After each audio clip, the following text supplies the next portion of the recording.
Well, all right. Welcome, everybody, to another episode of Hot Seat Automotive Podcast. It's your buddy CJ here. And tonight, we're talking about all things automotive industry, gearhead stuff, real gearhead talk, all the things that automotive enthusiasts are interested in. We're talking about car guy stuff, cars, exotic cars, sports cars, supercars, classic cars. We cover a lot of ground around here, guys, all related to the automotive enthusiast hobby. Welcome back, everyone. Welcome back to each and every one of my subscribers. You know I love you guys. Thank you for being a part of the channel. If you're new, please give me a like and subscribe. Join the community. Hot Seat Automotive Podcast. We're all about it. We are all about the car scene. We're all about cars. We're doing what car guys do. And car girls. We're doing what we do. We talk about cars, people. From the heart. From the sincere aspect of our interests in this hobby.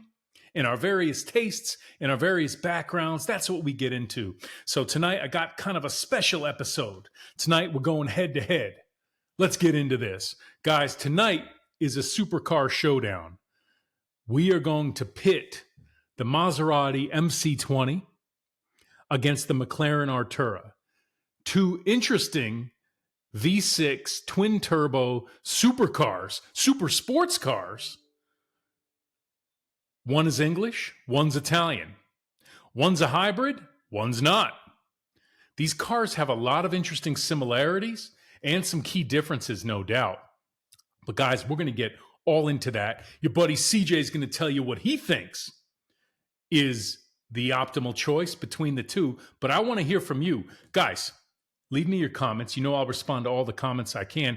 Let me know which one you would pick. If you had, $250,000 sitting around, these are expensive cars, guys. These are six-figure cars.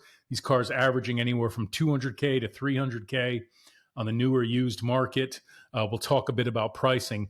But if you had your choice, one of these two cars, I want you to leave me comments and tell me why you'd pick one over the other. It's got to be one of these two, though. Don't go telling me about the Ferrari or the Lamborghini or the Porsche. Not tonight, guys.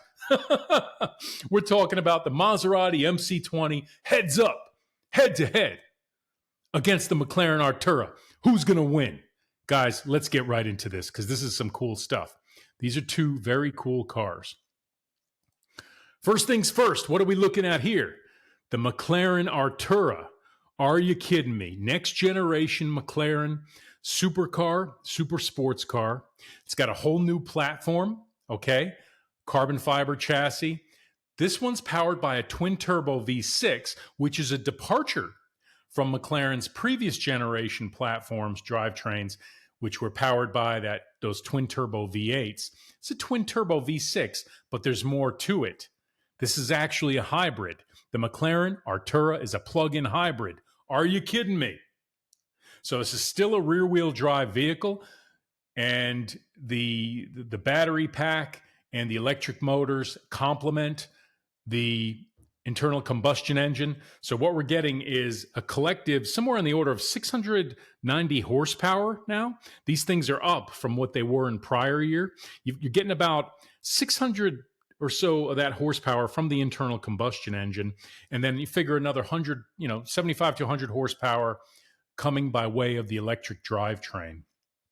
Okay. Let's talk about a couple of other specifics. So I mentioned 3.0 liter twin turbo V6 for the internal combustion engine. Did you guys know that the first hybrid McLaren was actually the P1, which is a super hypercar collectible special McLaren from years ago, right? But they brought some of that technology and that architecture to the McLaren Artura here. It's got a dual clutch transmission, 8-speed, okay? The claim by McLaren is that hybrid drive, that electric drive will help fill in some of the torque gap, if you will, between shifts. So you get smoother acceleration. Additionally, by the way, you've got an E-reverse gear, kind of like some of the Ferraris, the hybrid Ferraris, where your reverse gear is actually 100% electric. So you put the car in reverse, there's no internal combustion engine. I've driven these cars. It's kind of cool, kind of interesting. We'll get more to that in a moment. You get about 19 miles or so official range in pure EV mode, but who's going to do that anyway? No, maybe when you're waking up early in the morning, going to an event, you're pulling out, you don't want to fire up that twin turbo V6. You can go straight EV mode and pull out of your house, pull out of your neighborhood. It's also kind of a silent stealth mode. McLaren Artura has a stealth mode as an EV. It sneaks up on you. Now that's kind of cool, right? This McLaren Artura hybrid will do somewhere on the order of a 10.7 second quarter mile. This thing's fast. This car's quick. It's a 200 mile per hour car, people. No joke. 10.5, 10.7, upper 10s, quarter mile. That's fast. 0 to 60, somewhere in the order of 2.6 seconds. So this is a supercar. This is a super sports car. The performance is face melting on the McLaren Artura. Now, I have driven these. I went to the launch event. Let's talk about the elephant in the room. These are, any McLaren you drive will drive very well. You will love the way the McLaren drives, the way it handles, the way it accelerates. The performance, fantastic. Not a lot of negative to say about the way McLarens drive, accelerate, and perform. In fact, any of your real performance drivers who've road tested these, driven these, they love them, including the Artura. Okay? The issue is with English cars in general, I'm making some generalizations here, people. Just hang with me. Including the McLaren that your buddy CJ owned, real talk, they have gremlins.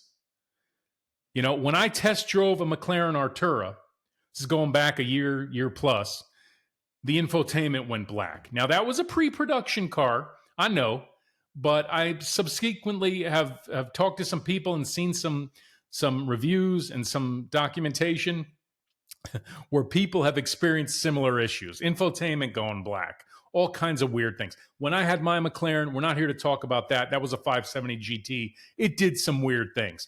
Did not take away from my love of the car. I'll be honest with you. I loved my McLaren. I want another McLaren at some point. I'm really starting to like these Arturas a lot. I think there is a lot to like. In general, before I make my pick at the end of this video, I will tell you that I would buy a McLaren Artura. Am I concerned about the hybrid drive? Of course I am. This is still bleeding edge technology, folks. No doubt. This thing is ahead of the curve, if you will. This is McLaren's first mass produced, if you compare it to the P1, everything's relative. This is the first mass produced McLaren hybrid. High-tech car, new platform. Might there be bugs in the first couple of years? Might there be concerns about the reliability, the survivability, the long-term ownership experience with that high-tech hybrid drive system? Of course there are. So there's that. Let's talk a bit about pricing. So you're looking at somewhere in the order of $250K to $320K for one of these. Pricing went up on the Arturas, the starting price a bit. So the coupe, which is what we're looking at here, you're looking at $250K to $320K for one of these new. Now, you can get them out there. There are quite a few. For a while there, a lot of people were waiting on their new Arturas. But now manufacturing is kind of caught up. COVID is over, so to speak, that whole supply chain thing. I can't tell you exactly how many are out there. But if you look at the McLaren dealerships, a lot of them have new and used Arturas in stock. And they're wheeling and dealing. Listen, there's probably opportunity to negotiate on these. But I'm telling you, this is a $250,000 car. Might you get one for $220, $230? You might. But your average, your sweet spot's probably going to be there $250, $260, $270K. Okay. Now, the Spider, which is coming soon, I'm not sure when the release date is. By the way, if you own an Artura, leave me comments. Your buddy CJ going to respond to all those comments I can. But the Spider's going to start at $280K. So that's a bit of a bump over the price of a coupe, but then you get that cool, hardtop automated convertible, which is a whole other element of enjoyment. So whether you're going coupe or convertible, listen, Artura, new platform, hybrid, twin turbo V6, incredible performance, 10.5 upper 10s, 10.5 second car in the quarter mile, 0 to 60, 2.6 seconds, melt your face off. This is a high performing super sports car, super high tech. Now, let's talk about the other the other contender here. And you guys got to make a choice. You got to tell me in your comments which one you're picking. Your buddy CJ is going to give it to you straight. I'm going to tell you which one I'm picking. But let's talk about the other contender here, guys. Who's having more fun than us tonight? Nobody. Hello. This is the place for real gearhead talk. You guys know. Nobody has more fun than us. Guys, what are we looking at here? Look at this. Maserati MC20. Are you kidding me? Maserati's first real supercar of the modern era. All new platform, okay? High-tech construction. We're talking about rear-wheel drive, 3.0-liter twin-turbo V6, about 621 horsepower, okay? Dual clutch, 8-speed. Okay, we're talking about another high-performing car here, folks.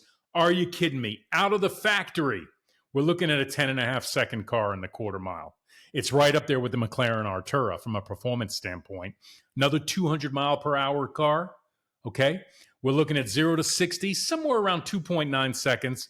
So the McLaren, I think, has a slightly quicker 0 to 60 time. But once, your buddy CJ says it all the time, once you get below 3 seconds, 2.25, 2.5, 2.8 seconds, 0 to 60, yeah, it's ridiculous.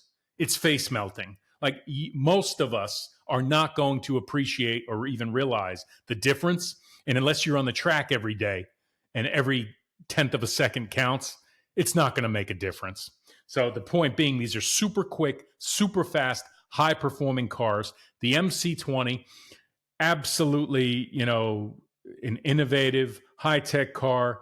There's a lot to like about this car. Let's say that first. However, I think there's a lot of things we need to talk about that, may be a bit off-putting. It's got that 3.0-liter twin-turbo V6, 621 horsepower. Not a hybrid. This is straight internal combustion engine, okay? You're looking at a high price point. The coupes technically starting at about $212,000. I've seen them spec'd out anywhere 250, 260, 280, 310. I've seen them all the way up to 350K. Currently listed on Auto Trader, for example.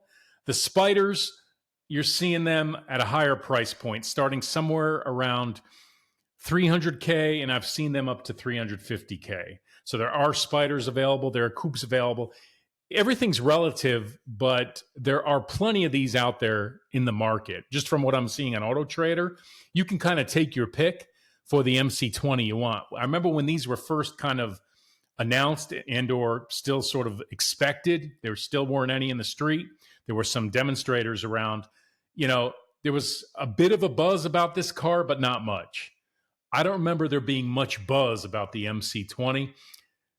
It kind of, once it hit the streets, I haven't heard a lot about this car. I've seen a bunch. Your buddy CJ was on a rally this past week. There was an MC20 on the rally. Very cool car, okay? But, and I don't want to give away my answer here to which one I'm going to pick. All I'm going to tell you is I wanted to like this design more than I have. This is one of those cars. I'll be real with you, right? Real talk tonight. The MC20 in certain colors, I'm not a fan. This car aesthetically, I think, is really dependent on color. I do like it in white. This is a car that I like in white. I don't like it in red. I don't like it in the dark gray.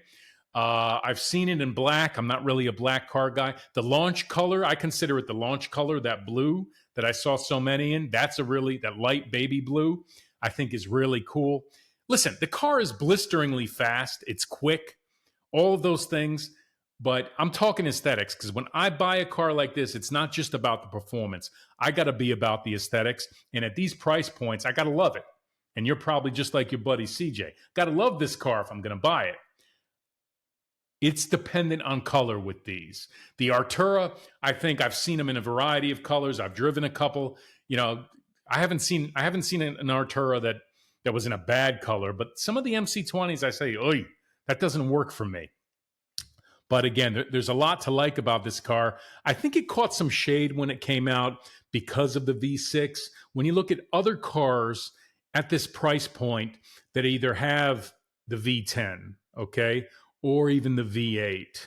You know, there's still, you know, at the $250,000, $300,000 price point, you've still got this hangover of supercar guys and super sports car guys who are just going to have a mental blocker. We're going to have an issue with a twin turbo V6 versus a V8 or V10. Real talk, or even a V12. Like that old thing, there's no replacement for displacement. I need more cylinders. Give me more cylinders. There's still some of that. And I think, you know, 3.0 liter twin turbo V6, whether it's in the MC20 or in the McLaren Artura, there's going to be some backlash. I think it's turning around, right? I think folks are opening their mind more to a supercar with a V6 or a V6 with a hybrid, you know, but we're not quite there yet. Okay. So which one would I pick?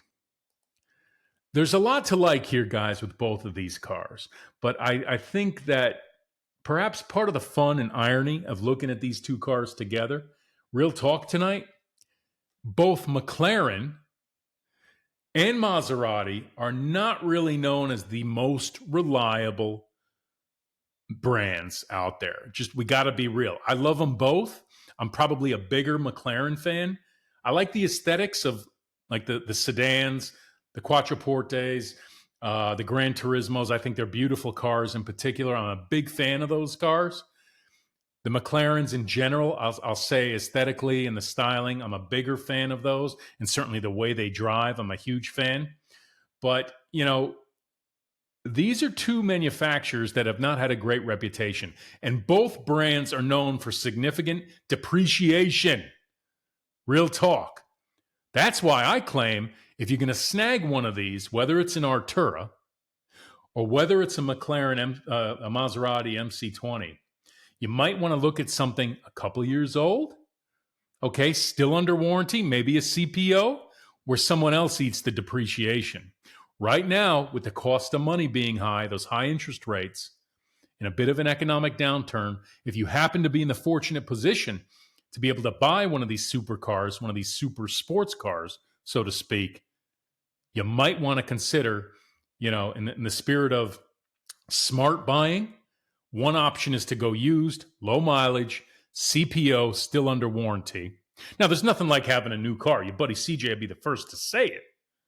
But it's an option, right? It's something to consider, especially where there's a bunch of cars in inventory, where you've got new ones coming out. And the dealer's got to move some of these old ones, these leftovers or some of these used, these trade-ins. Check it out. There might be an option out there for you that works. So which one would I pick, right? All kidding aside, your buddy CJ is going to give you his choice, and here it is. So in the head-to-head competition, with, let's say, a $250K or a $300,000 budget between the McLaren the McLaren Artura and the Maserati MC20, your buddy CJ is going to go with the McLaren Artura, and I'll tell you why. Number one, I think both of these cars, incredible performance. Performance is almost even, right? So whether you go, you know, they're both 3.0 liter twin turbo V6s. It's not going to be more of a throaty V8 or a V10 or a V12, I know. But between these two, I'm going with the Artura. My driving experience with McLarens has always been great in terms of the feel, the acceleration, the steering, the handling, everything, the cockpit, if you will. I'm a big fan of McLarens, and I like the Artura. The bugs, the gremlins, I claim you're probably going to get it with either car. I know you're going to get it with the McLaren. I accept it. I'm willing to accept some of the risk. That's just me. You guys tell me in your comments. As long as I get the car under warranty, I don't plan on keeping it forever. If I'm buying this in full transparency, being honest with you guys, I would go with the Artura. Would I be concerned about that hybrid drive? Yes. Let me be clear. I'm not kind of going in blind, you know, one eye closed, like, let's not worry about that electric drive. I don't think it'll be a problem. It might be. Let's be real. We just don't know yet. It's new. It's innovative. It's super cool. It may be the way of the future of these hybrid drive systems. It probably is. So I'd go in, though, eyes wide open, knowing that I'm taking a bit of a risk. Yes, I'm getting this incredible high-tech, new car, innovative, incredibly high performance, beautiful car, but it's also got this high-tech new integrated electric motor battery pack with the dual clutch transmission. Yeah, there's a lot going on. There's high-tech, there's computer, there's sensors, all these things. Listen, it's a lot to take on, especially if you actually want to drive the car. Now, if you're a super rich guy with a massive collection and you kind of don't care, that's one thing. But listen, if you're going to have one supercar, and that's my ask of you guys, one of these two supercars, it's got to be the Maserati MC20 or the McLaren Artura. You got to pick one of the two. You cannot add option 3. CJ says, no bueno. You got to pick one of these. I'm going with the Artura. And, a little bit more on that. Let's take one final look, guys, at this Italian beauty. Why won't I pick the Maserati MC20? So, real talk, I want to like the looks of the Maserati MC20 more than I do. I've been looking at these cars since they were announced. I've seen them. I was just on a road trip, as I mentioned. I was on a rally with an MC20. A buddy of mine was driving one of these. I'm not nuts about the looks. So I know the performance numbers are fantastic. I could live with that twin turbo V6. I'm not against the concept of having a supercar with a twin turbo V6. That's not what bothers me. What bothers me is that I just can't get on board 100% with the looks of this car. Okay? I am on board with the McLarens. I've always appreciated the aesthetics, the design, and certainly the performance of the McLarens. I favor that over this Maserati. Now, your buddy CJ is going to be the first to say the Maserati Gran Turismos, the Quattroportes, absolutely beautiful cars. I'm even a fan of the Ghiblis. A lot of people throw shade at the Ghiblis. I like the Ghiblis, okay? I see that Trident. I hear the exhaust note of the Maseratis. No one gets more excited than me. Now, how are these going to hold up over time? I don't know. Just like I said with McLaren, what do we know about Maseratis? They are known for a lot of things. One of the things Maserati is known for is depreciation. I claim, write it down, your buddy CJ's saying it here tonight, this MC20 might end up being the best supercar deal over the next 3 years. Watch the market. I know I am. Watch the market on these MC20s. No, history has a tendency to repeat itself. Okay? And I know this car is a departure for Maserati, and it's in a different class, perhaps, than some of the others that I previously mentioned. Having said that, it is still a Maserati. These cars are starting to pile up at dealerships, people. These cars, I don't know if the early adopters, the early buyers of the MC20s want to hang on to these cars. You might start to see significant turnover with these MC20s. People might start turning them in. Fear of owning it too long. Fear of mechanical problems. What about when they start to roll off warranty? Okay, you can say the same for a lot of McLarens, and I think something similar might happen with the Artura. But I predict, and I'm going to say it right now, this Maserati MC20 is likely going to be a supercar bargain in the next 24 to 36 months. Write it down, take it to the bank. Your buddy CJ said it. But for me, guys, I'm going to tell you, for me, between the Maserati MC20 and the McLaren Artura, if you put my back up against the wall tonight and said, CJ, pick one, I'm going with the Artura. I'm going hybrid V6 twin turbo. Let's go. I'm going with it, guys. What about you? Listen, I hope you had fun with tonight's episode. I know I did. That's about it. I wanted to come on here and just spend a few minutes with a head-to-head showdown. Maserati MC20 versus the McLaren Artura. Are you kidding me? We got it done tonight. Guys, give me a like and subscribe. Leave me those comments. I respond to all the comments that I can. Guys, you know your buddy CJ loves you. I appreciate you coming out, checking out the channel tonight. Looking forward to seeing you on the next one. And until then, peace.